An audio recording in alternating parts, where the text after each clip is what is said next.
Fix it and edit. Well, hello, everybody. Welcome to another edition of Goal Chat Live. I'm Debra Eckerling, award-winning author of Your Goal Guide, a roadmap for setting, planning, and achieving your goals, and founder of the DEB Method, which is my system for goal setting simplified. I am a corporate consultant, workshop leader, and champion of all things personal and professional goals. And I love today's topic because it's really the kernel of everything. So today we're talking about passion projects, and I have my friend Aadip and my friend Jennifer, and we may have a third guest jump on in, but in the meantime, it's like old home week because I haven't seen either one.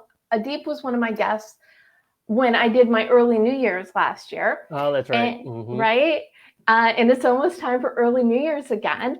And Jennifer was here talking about storytelling. And I think I said right after, we have to have you back when it gets close to November, because November is, most people know, National Novel Writing Month. But you may not know, it's also National Podcast Post Month, which Jennifer created.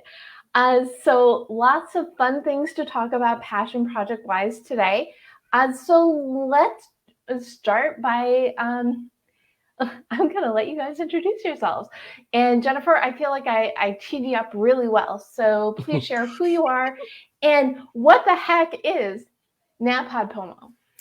Well, you did tee me up really well. I'm Jennifer Navarrete. I started podcasting back in 2005 when I realized that I could record something, put it up on the web, and no one could stop me. I was like, sign me up. So a couple of years later, I heard about NaNoWriMo. I was like, ooh, National Novel Writers Month, 50,000 words in 30 days. I was like, that's cool. I don't want to do that, but that's cool. And then I heard about NaBlowPoMo, which was National Blog Post Month. And it was all about 30 blog posts in 30 days. And I was like, oh, okay, I get that. And then I heard that the video folks were doing NaVlowPoMo, which was National Vlog Post Month. And I thought, this is a thing, the November thing. I get it. Challenges. Okay. All right. Let me go join the one for podcasting. And there was crickets because there wasn't one for podcasting. So 3 days before November 1st, back in 2007, I just made a blanket announcement and said, I'm creating this thing called NaPodPoMo.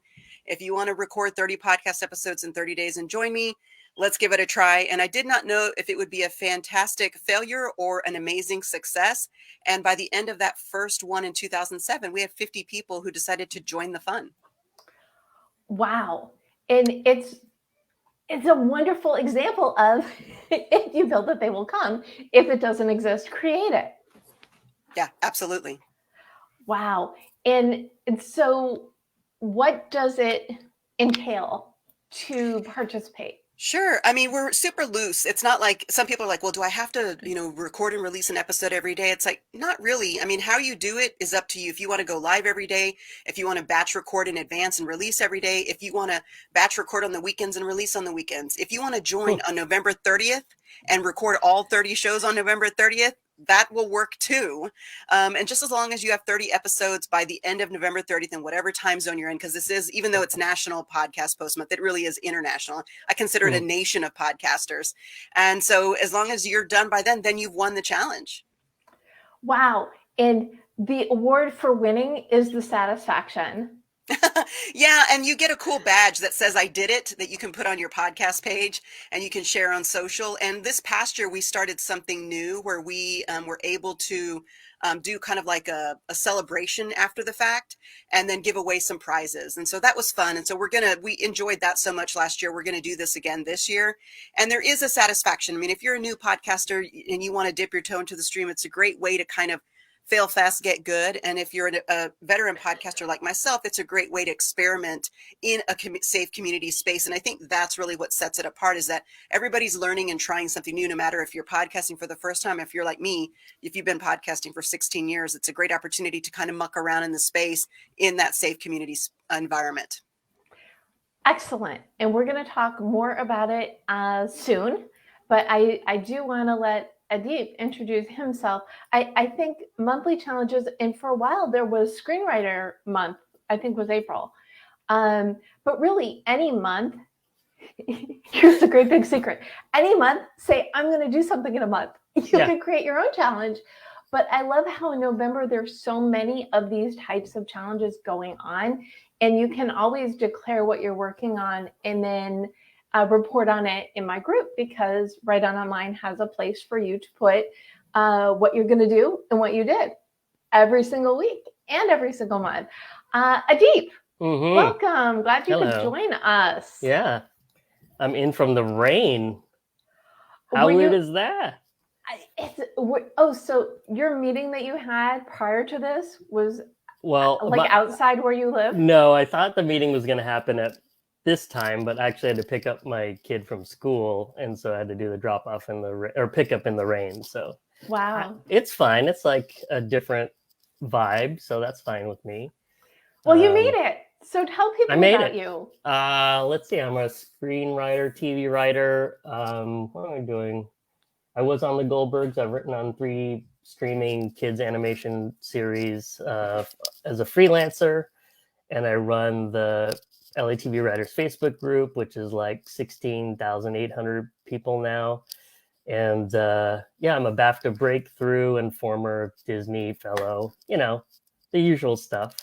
The usual stuff. Yeah. You say this like it's not a big deal. I don't know. It's all just part of doing the career thing and, you know, putting one foot in front of the other. I don't really give it a lot of weight personally, but I know people tell me I should, but it's like, you know, the real work is the writing. That's the important thing, you know, because without it, what do you have? You don't get these things. So anyway. Right. Exactly. So what would you consider your passion project? Oh, yes. Well, that one is, I have a few, but there's one that I've had for a million years, and it's the weirdest thing anyone's ever heard. Whenever I pitch it, people are like, I've never heard anything like that before, and it will cost $200 million to make. So it's just a period piece that's like a supernatural horror thriller set in India. And so it's just this crazy thing that I've been putting together forever. And I've written about half of it, and I just need to get the other half of it done, hopefully this year, or not this year, but like within the next year, I want to get it done. Within the next year. Well, as you know, the Deb year is coming to a close at the end of November. So you could actually start for your, God, how am I saying this? It's 2022. You could start your 2020.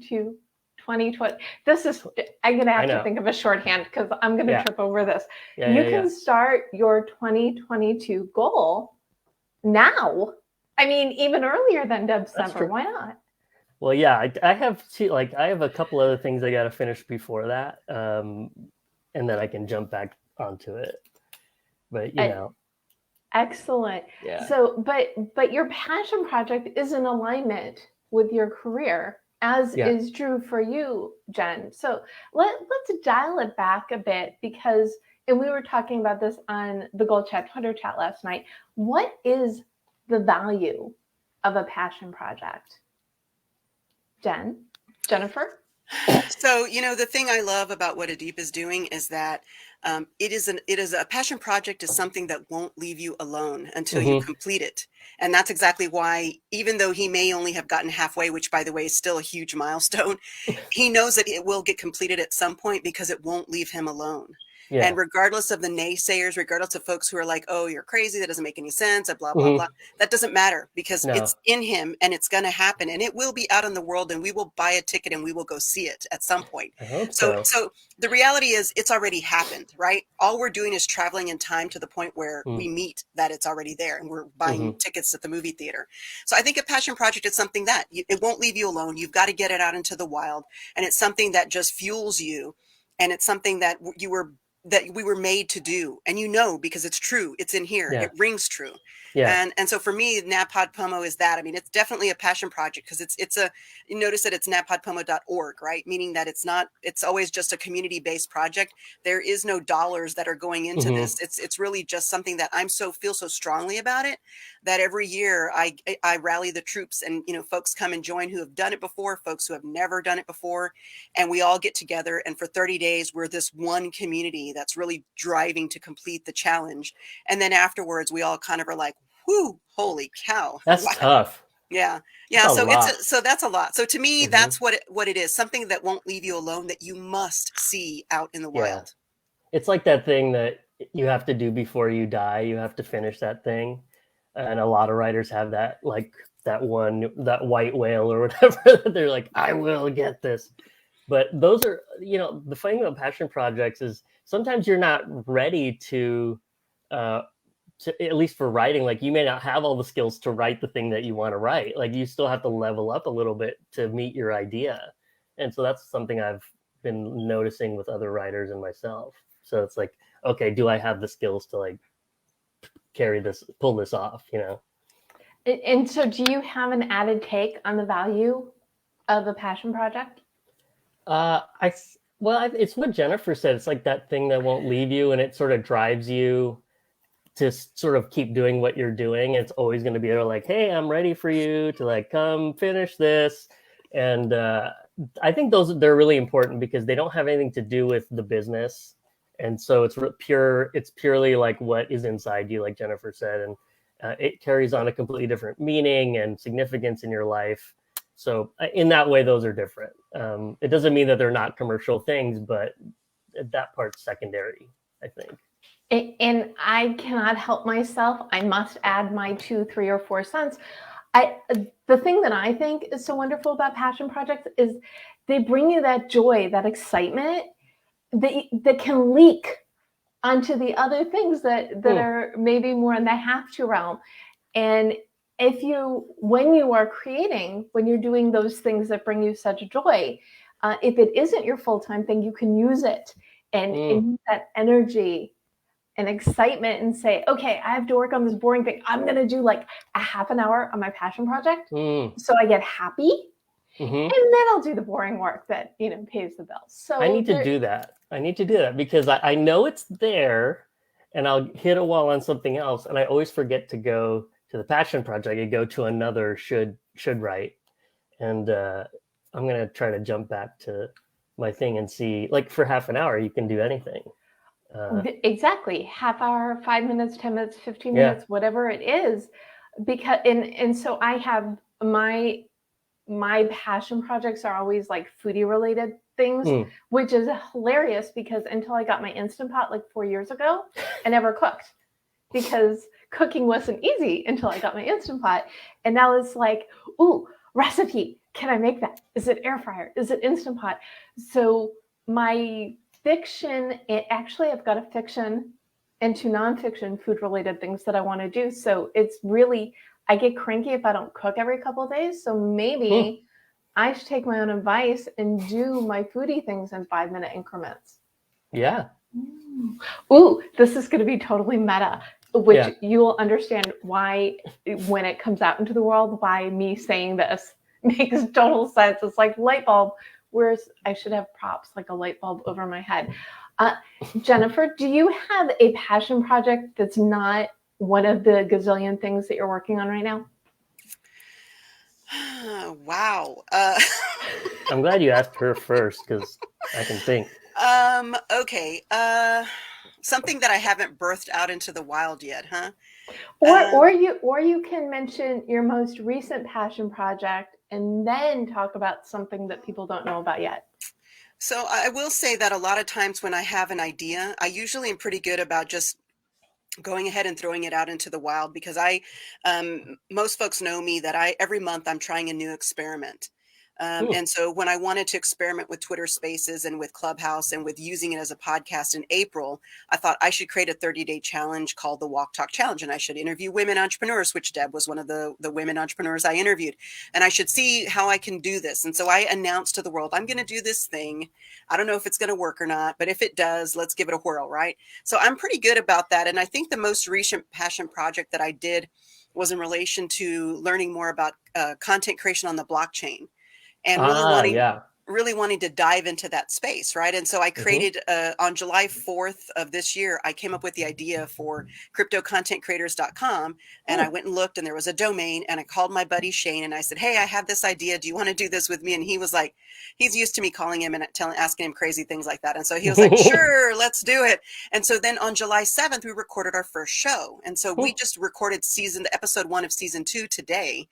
And so those are the kinds of things I think for me, because I'm constantly experimenting, if I have an idea, I will give it a try. Not everything is a success. I've done things that were fantastic failures, but at least I know. And I can go cross it off the list. That didn't work. And, crazy idea. No, not a good one. But other things do. The Walk Talk Challenge was one, and the Crypto Content Creators another. I think Napod Pomo was one. But believe me, I've had my fair share of ones that were like, no. Yeah. Yeah, and I guess people could at one point say that goal setting was my passion project, because for years I was leading groups, I was doing coaching, goal coaching, and talking about goals at conferences. And then when 3.5 years ago, when my main corporate client was going away, I'm like, ooh, it's an omen to jump fully into it. And that's when Deb was created. And the vision for Deb, the acronym, guide, not Deb, the person. We know she was created before then. Yes, I'm sorry. The Deb method. Thank you for the clarification, because it was one of those things. Time and opportunity sometimes makes you put those things that you want to do ahead of the things that you have to do. And I feel, especially lately, so I spent last year telling everybody it was okay that the world took a break, because it's the opportunity to figure out your goals in life. And now businesses are having a real hard time getting back up to speed. So I've altered what I do. Rather than doing individual coaching, I'm doing corporate. I'm helping companies keep their employees engaged and productive through supporting their personal and professional goals. So that's kind of the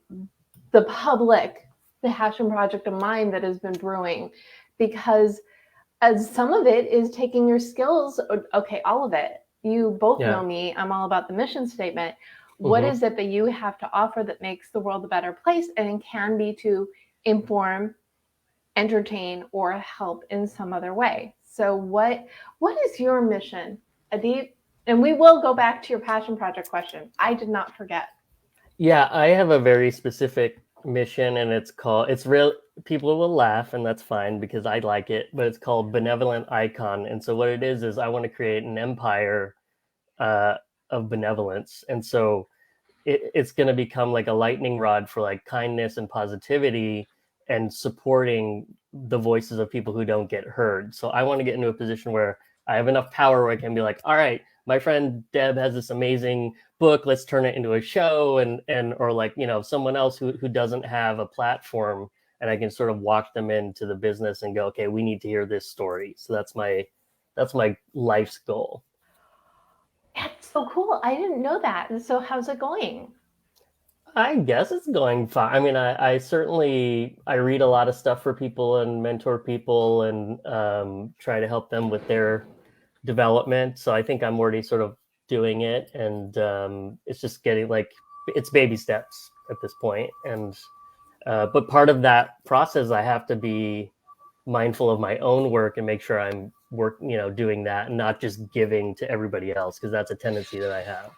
You just articulated the giving entrepreneur problem, right? Yeah. Jennifer?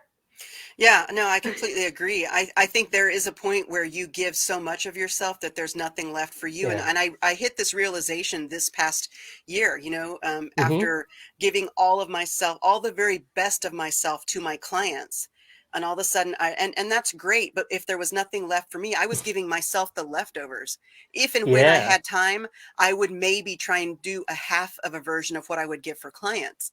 And so I had a real opportunity to all of a sudden take a break and really sit there in that understanding and say, what does it take for me to give the best of myself to me?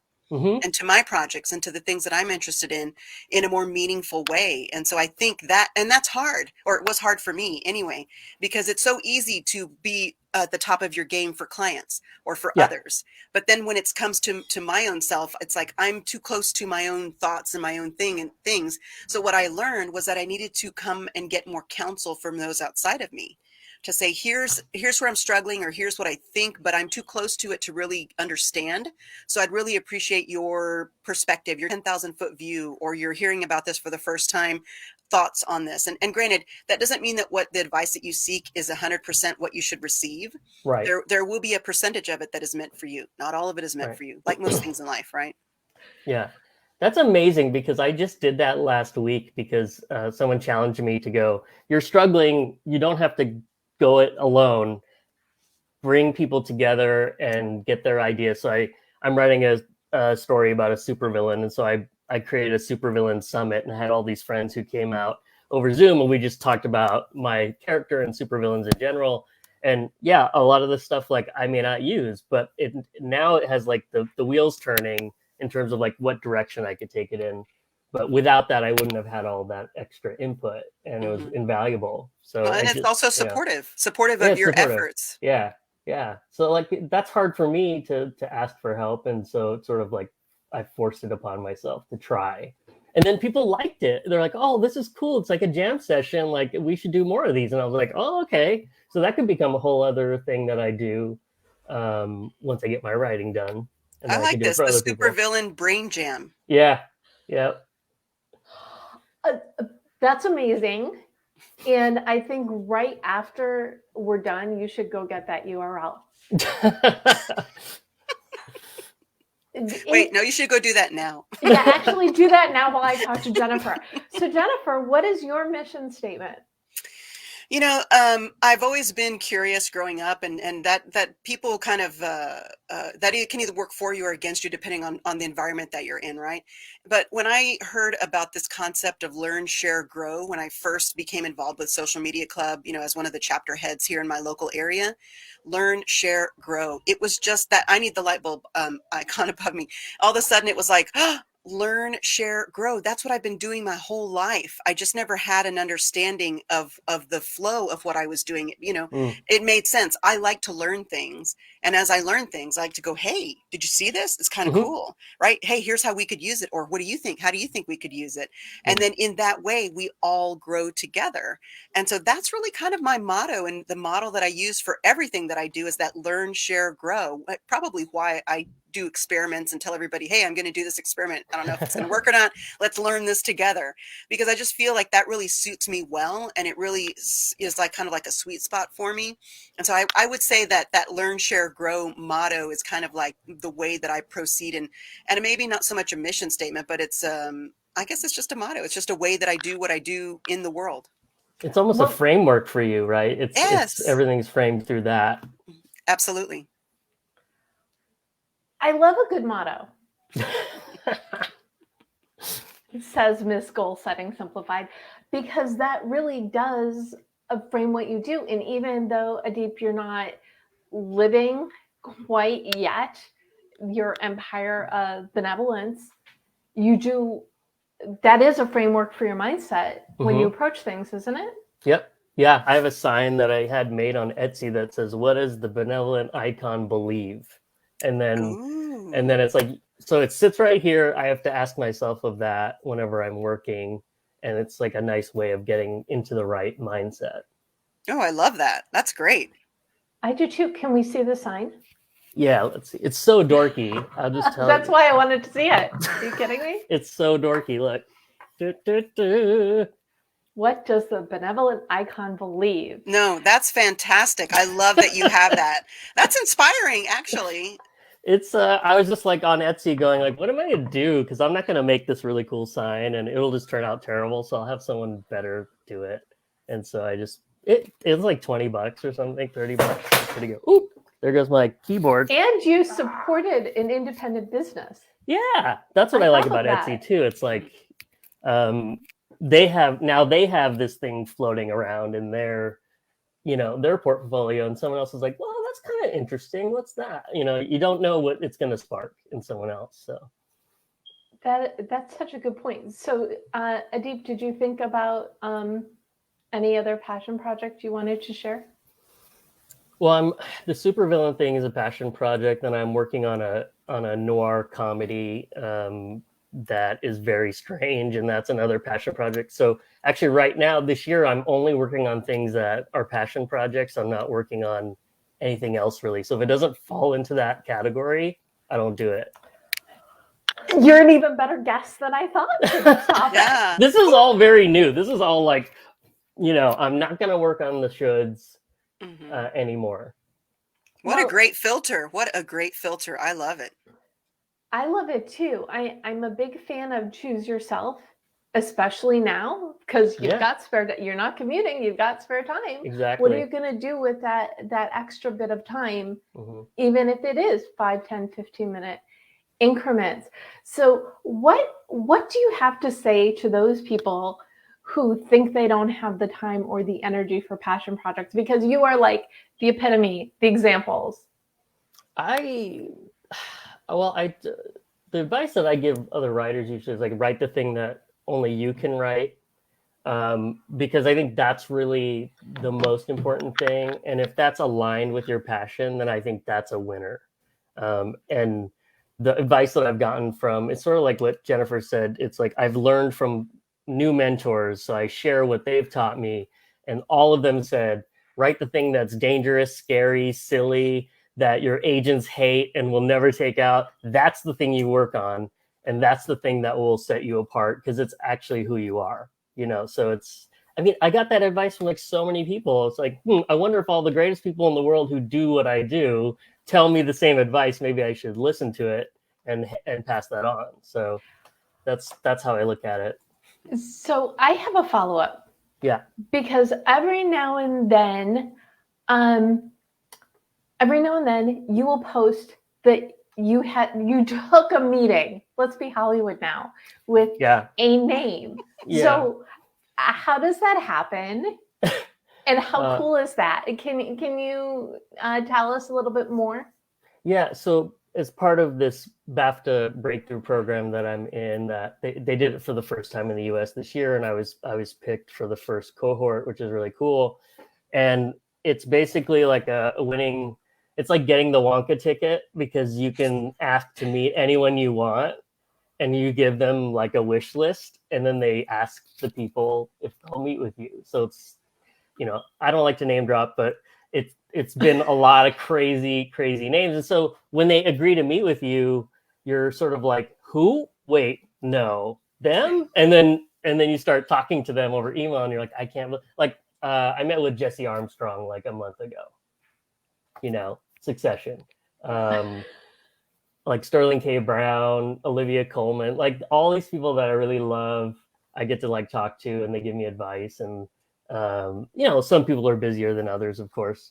And so, you take these meetings over Zoom, and you ask them for advice, and you ask them like, what would you do if you were in my position? The advice is often the same, which is kind of refreshing, because it's like, okay, there aren't like 800 things to do. It's like, do this one thing.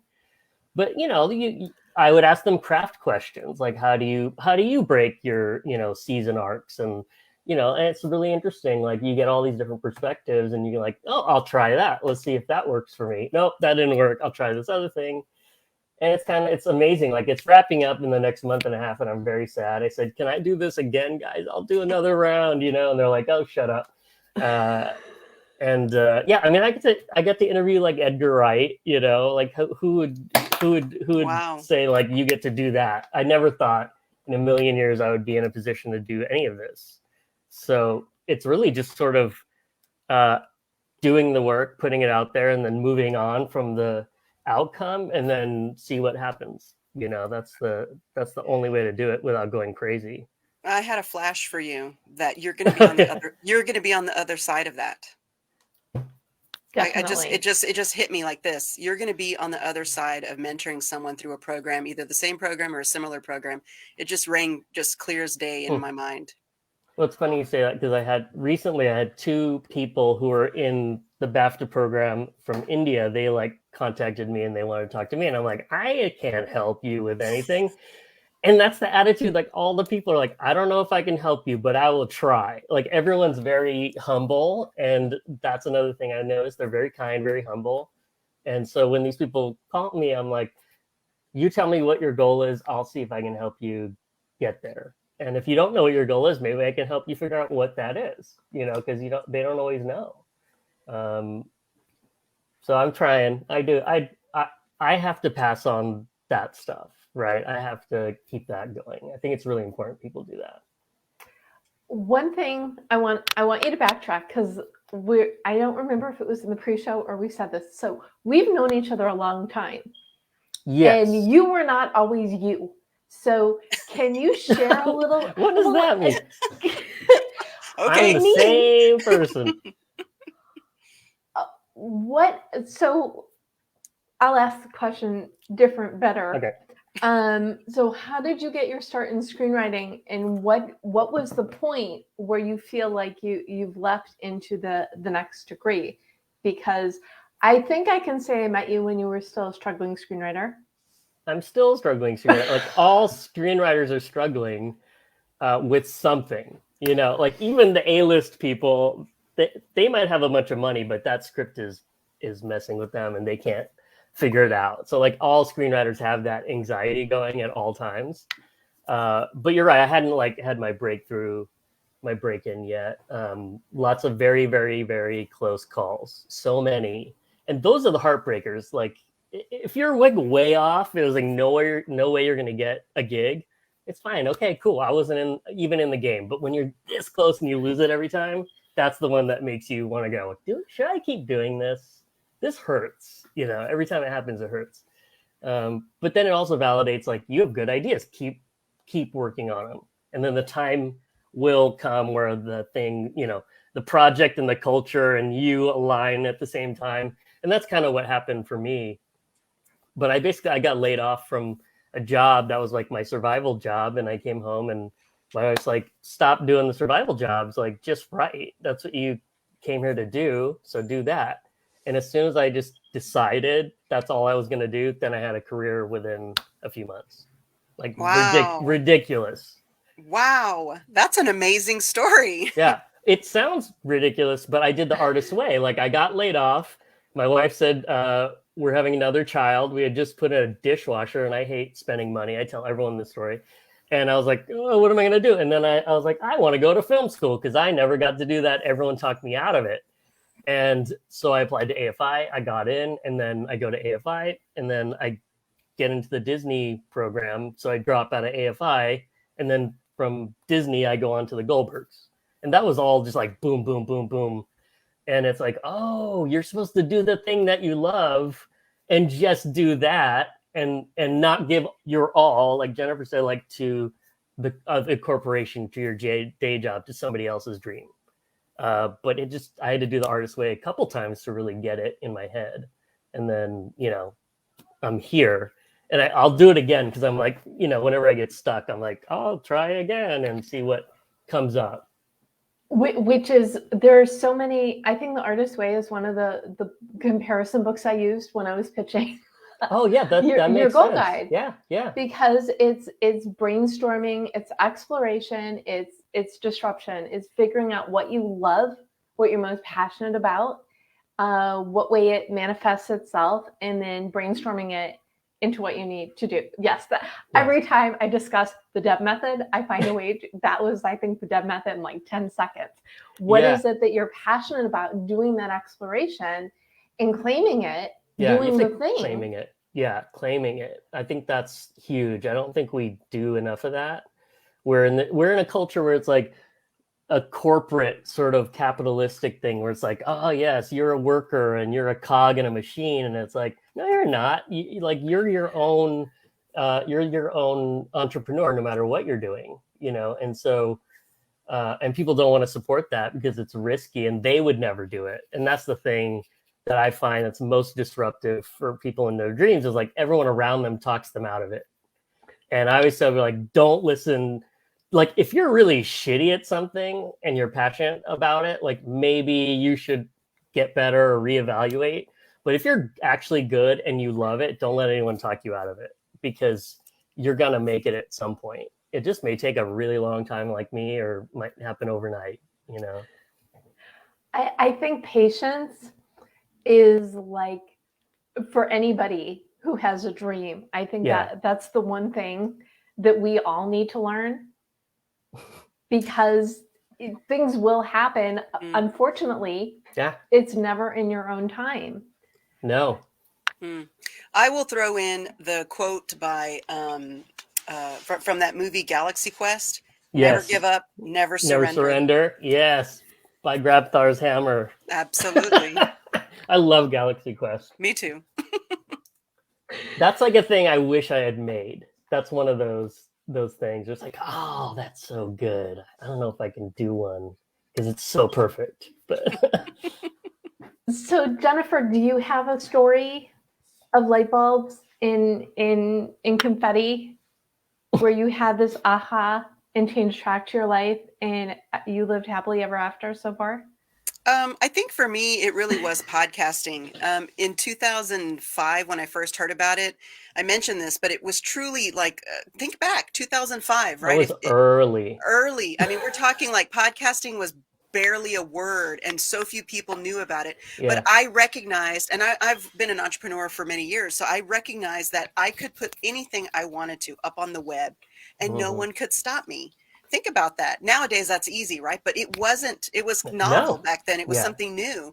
And it just that power of it and then going into it and then, organizing a group, and then the group grows to where we organize events. And then, all of a sudden we're, doing all of these things and then it's growing. And it's not like as if podcasting did this. Podcasting did a little blip and then it kind of went sideways forever. It flatlined for a long time. With the tiniest bit of an incline, right? Yeah, and then all of a sudden it took off. And so it's been nice to watch it grow and really nice to be part of that entire framework. And so for me, it was podcasting. And I'll tell you, how you're talking about how people are going to tell you, oh, you're crazy. You should. I faced a lot of resistance on this because it wasn't a money-making thing.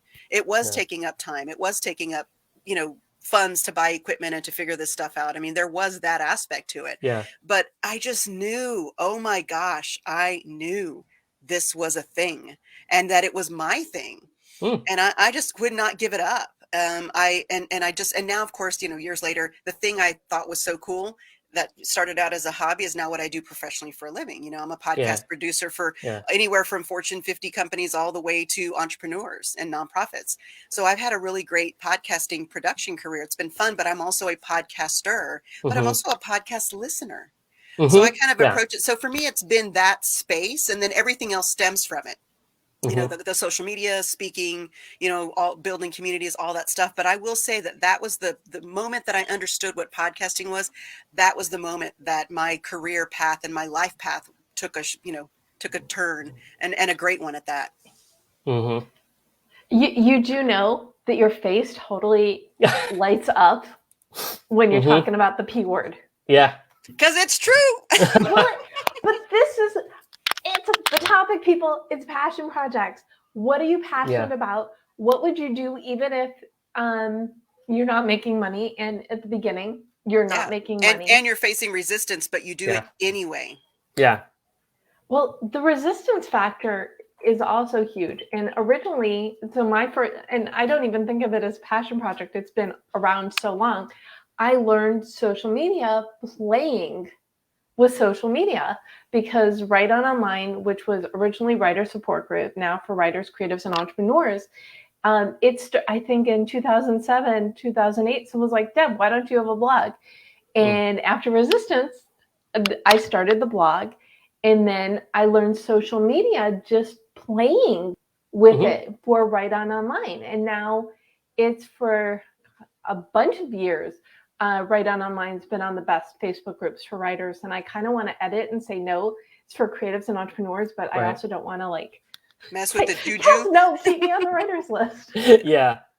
Oh, you sold us out. Now you do for everybody. It's not just us. But the reason this story occurred to me is because when I had that live group, people would come in all the time. My family doesn't understand me. Nobody gets why it's so important for me to write. And you need to find your people. And if you don't have your people, join my group. There are your people. We are your people. Yeah. And I think because you're like the champion of podcasts. And Aadip, I'll take it. You're the champion of benevolence. No, you are like one of Yeah. the best success stories, even if you don't admit it. And I love that Jennifer said, I see you mentoring others. And your response was, yeah, people are asking me. That's amazing. It's the whole circle. And do you think that the celeb people who talk to you, who say, oh, I really love talking to you, you know they love talking to you and you know they got something out of it too, right? Yeah. Yeah. I mean, I do. I will. The program will get emails that say, we really enjoyed talking to Aadip, and not in like a Hollywood way, but like in a real way. like not phony. And I'm like, oh, cool. And it's leading to lots of opportunities that are, very nascent. But I'm having meetings with people like you. Just you couldn't like orchestrate a way to have a meeting there unless you worked there for like 10 years and you're like, by the way, I write. And it's like you just sort of skip all this nonsense because honestly, it's just being yourself, and being vulnerable with people is really important. That's one of the key things that I learned. It's like, show yourself to that person. Don't put up that wall, that aloof wall that we kind of can do when we're in business mode, especially like writers and stuff. So it's like, pull down the veil a little bit and show them your vulnerability. That was huge. That seemed to be the thing that everyone latched onto. And it's like, oh shit, that was the scary part, but it's just being yourself and telling your story. And that's it. Well, authenticity is what I'm hearing. Yeah. That's all I can do. I can only be that. I can't be anything else. It's too much work to be something, one thing to one person and one to another. I'm just like, I need to just be that one person everywhere. Mm-hmm. I hear the quote, be yourself, everyone else is taken. I love that. I like your edit on it, which is be yourself. It's too much work to try and be other people. Yeah. It's true. I'm a tired person. I got young daughters, and it's like, all right, the guy who walks into a meeting for a writing gig and the guy that takes the girls to school is the same guy. And it's like, that's just so much easier. Well, and I'm sure you can speak to this as well, Jennifer. In the social media world, in the last year and a half, the being you is the new normal, right? That is, everybody has to be themselves because it's too much time and energy for the masks. Yeah, no, I mean, I remember back before social media when, you could be one way at work and one way at home and one way at church and one way with your college buddies and one way with whoever else, right? You could be all those versions, and those versions may never meet each other. And the people who lived in those circles may never meet each other, right? However, really all of a sudden with Facebook, when you took off to the bachelor party and you went to church on Sunday and your pastor asked you, hey, how was the bachelor party in Vegas? Think about that. Not that happened to me, but I'm saying that's an example, right? All of a sudden, because you were friends with your pastor on Facebook and friends with your college buddies on Facebook, and you were posting pictures, your pastor not knowing what you were up to. It wasn't that you were doing anything bad. You're just having a good time, right? Mm-hmm. So all of a sudden, that the lowering of the barriers, or where you thought, you had these different versions of yourself, went away. Yeah. I'm like you. I can only be myself. It's too much energy and effort to try and be someone that I'm not. And it's too much energy and effort to try and pretend. You're getting the authentic Jennifer, whether we're here or whether we're tweeting or whether we're in person. It's me. Yeah. And I'll say that when I used to, with podcasting, with blogging, people would say that when they would read my blog, they could hear my voice. Right. Because it was me speaking, whether grammar errors and all, it was me. So, be yourself. Yeah, that's so important. Like having a voice and just putting it out there. I think that's the name of the game, really. And it's like, in order to do that, you have to be authentic and you have to be yourself. So it's like, you have to get that stuff figured out before you have a true voice, Mm-hmm. Well, and that's what makes you valuable and unique, and something, someone that people want to build a community around, someone people want to refer people to, someone people want to include. And if you're just like everyone else, then there's not anything unique. And so, and we're all unique. We just have to allow that uniqueness to shine. That's right. I have to share this story because you will totally appreciate this. So way back pre-social media, I'm totally with you on this story. when I worked in corporate, I did keep I kept freelance writing Deb separate from director of communications Deb. And one day, one of my bosses came in and said, "Oh, I was out to dinner in Venice over the weekend and I picked up a copy of Venice magazine. Did you know that there is a writer named Debra Eckerling who freelances for this publication?"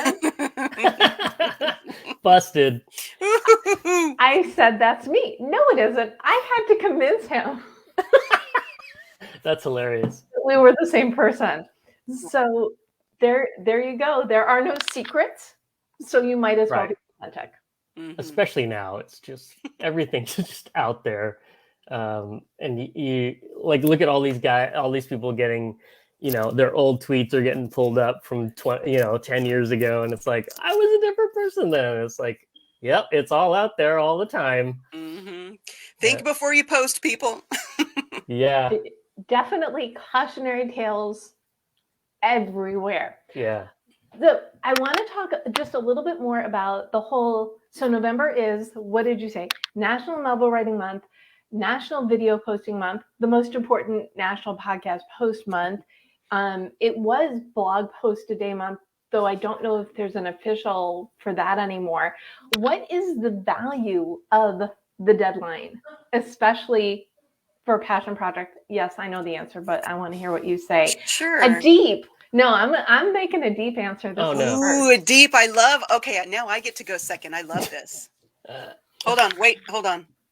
So you want to know? Oh, yeah. You want to know why it's important? The value of the deadline. Yeah. Well, for a passion project. Because if you don't put a date on it, you'll never finish, or you'll struggle to finish it. And depending on how your personality is, I need like a hard deadline. So I do crazy things like friends of mine, I'll call my friend or like text my friend like, okay, if I don't finish this draft by Saturday, I have to write a check to Donald Trump for $500. And they're like, okay, I'm holding you to that. And that's how I scare myself into finishing. That's how, and I got that idea from, from Lee Jessup, actually. She used to do things like that. So I was like, I'm taking that.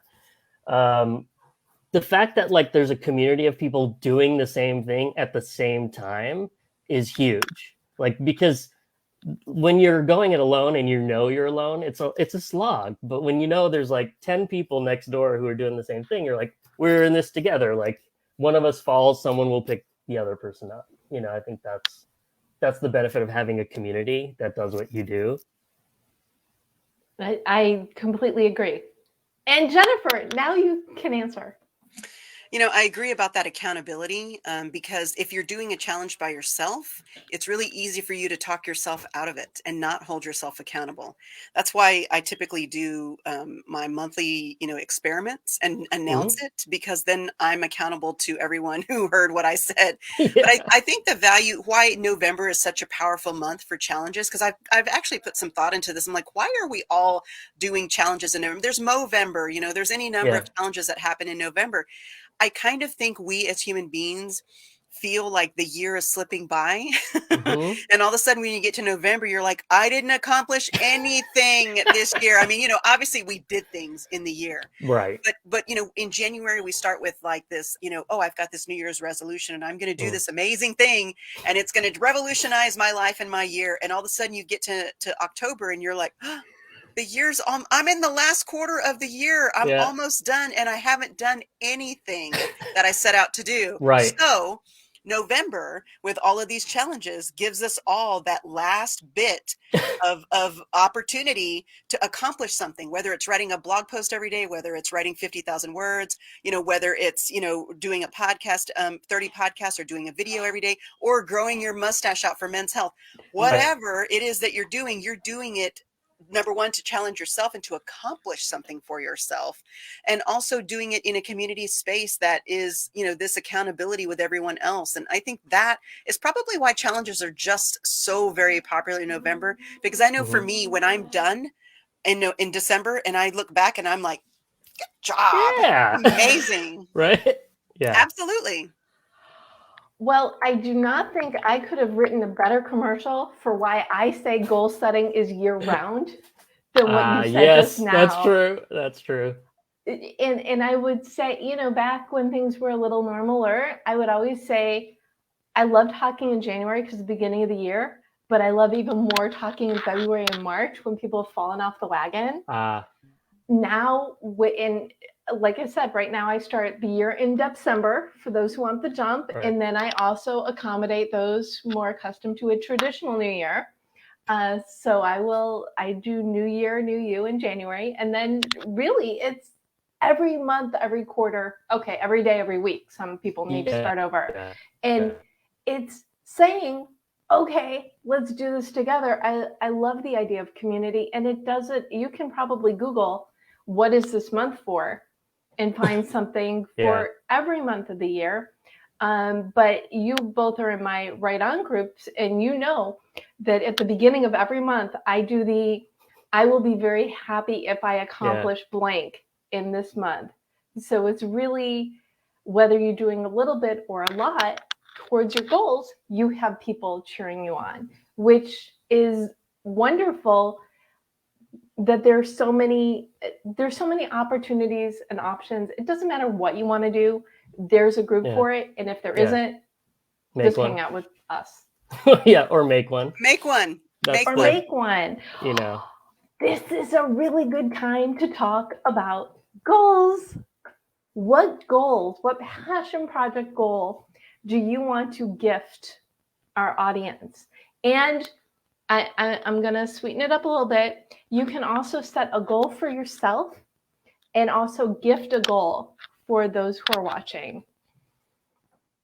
And Aadip, we're going to you first again. Oh boy. Let's see, the gift goal thing. I don't know, care less about what people think this year. Just don't care. Just be like, oh yeah, I like to do this and I like to do that, and that's who I am, and just like live more authentically. And like, it can be baby steps. It can be like, okay, tomorrow I'm going to wear what I would actually want to wear to work, not what I think I should wear to work. Or I'm going to eat what, I want to eat, not what I should eat, within reason, of course. But, I think people don't live in who they really are most of the time. And I think that's what I would want people to do. Post-pandemic, live more especially. Authentically. Stop caring what other people think. Yeah. That's good. Do you have a goal for yourself? Just to get this one pilot done by the end of the year, and hopefully another one, but we'll see. What are you going to have to do if you don't finish the pilot by the end of the year? I'm going to have to talk to like my agents, and they go like, how come you don't have anything new for us? So the embarrassment of that, the shame. No, it's funny. I figured out that like, I need to do something that's low hanging fruit that I love, that I can just bang out and have that small success, because the other stuff I'm trying to write is so difficult and so like world building and stuff.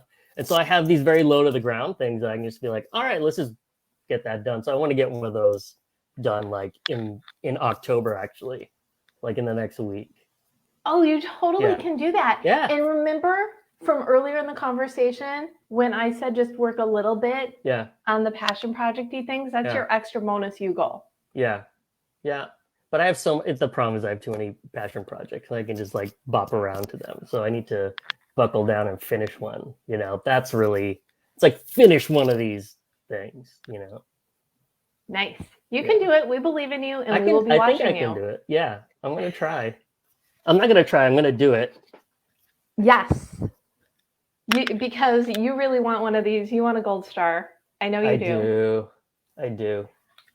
So, Jennifer, what goal would you like to gift our audience? I like what Aadip said, where it's living in joy, right? If you're living true to you, you're going to live in joy. And so whatever that is for you, and it doesn't have to be a 24/7 joy, although that's ideal. It could be Mhm. moments of joy. And you Mhm. start by little moments of joy and then have larger moments of joy. But I will say, for me, what I think is that everyone has a mission and a message. When we were born, there was something that was put inside of us. We just have it. And it's meant to be poured out into the world. And so I would encourage you that whatever your mission and your message is to get it out there. And obviously, I'm going to tell you should speak your message and do it through Right. a podcast or something. But whatever that is for you, if it's writing it down, if it's speaking it, if it's creating video around it, if it's taking photos around it, whatever that thing is that's in you, get it out and give it to the world. Because number one, you were built for it. Number two, it will not leave you alone until you do. That's true. And number three, the opportunities that come from you having done that are going to surprise you because you can't expect them. Right. But really, the bigger key is that ripple effect is very true. The ripple effect of you getting it out into the world, it impacts other people around you. And in that way, then they impact others and they impact others. And then we have this wonderful ripple of joy that everybody's living in their true self. So I would, that's my gift that I would give to everyone. And then I'll say, for me, my gift I'm doing for myself is I'm going into a space that I'm excited about, but I'm not quite sure of. I'm taking National Podcast Post Month to the blockchain for the first time ever. It's year 14, and I'm doing it over there. And it could be crickets on the blockchain. I don't know, but I'm gonna try. I'm gonna follow your journey there because I'm obsessed with blockchain and I just want to see how it turns out, like how you do it. The behaviors that you do on Twitter, on Facebook, on LinkedIn, on Instagram, on YouTube, those same behaviors are on the blockchain. You just create content in a different space. And the value is that it can be rewarding, not just for you as the content creator, but those who engage with your content, from liking to commenting to sharing. Everyone gets rewarded in that space. And so it's novel, but yet it's also similar. Ah, that's so cool. That is cool. That's pretty awesome. Okay, I'm throwing a goal into the mix because I cannot help myself. And it's pretty much the goal I previously gifted to Aadip. Work on your passion project for 15 minutes a week, an hour a month. That's like nothing. And watch it grow and see what happens. Sound good? That's a great one. Awesome. Well, you two have been wonderful. Jennifer, where can people find you? I'm at ePodcaster on Twitter and just about everywhere that you can find me. That's me. And then if you want to find me in the month of November, NaPodPomo is where I'm going to be. Hashtag NaPodPomo. Excellent. And Aadip, where can people find you? On Twitter at my name. It's basically at my name everywhere, including my website, because, this is a very unique name. And so if you just Google my stupid name, you'll find me somewhere. But I'm usually on Twitter, and my website is fairly active. Like, people can contact me through that. And yeah, and then of course LATV Writers on Facebook. I'm always there too. So excellent. If you're an aspiring television writer or working television writer, you should join the community because it's the most positive community probably in writing, I would say. Excellent. I will put the link in the recap to your group as well. Well, thank you so much, Jennifer, Aadip. Thank you to everybody who chose yourself today and spent some time with us to talk about passion projects. Again, I'm Debra Eckerling, author of Your Goal Guide and founder of the Deb Method. And my motto, Goal Setting Simplified. These passion project goals, they're simple. You just have to make them and do them. So Aadip, final tip. Final tip? Yeah. Sleep enough. Sleep enough. Yeah, I'm going to do nano sleep mo. And I'm just going to try to get more than 6 hours of sleep a night as part of this process. So.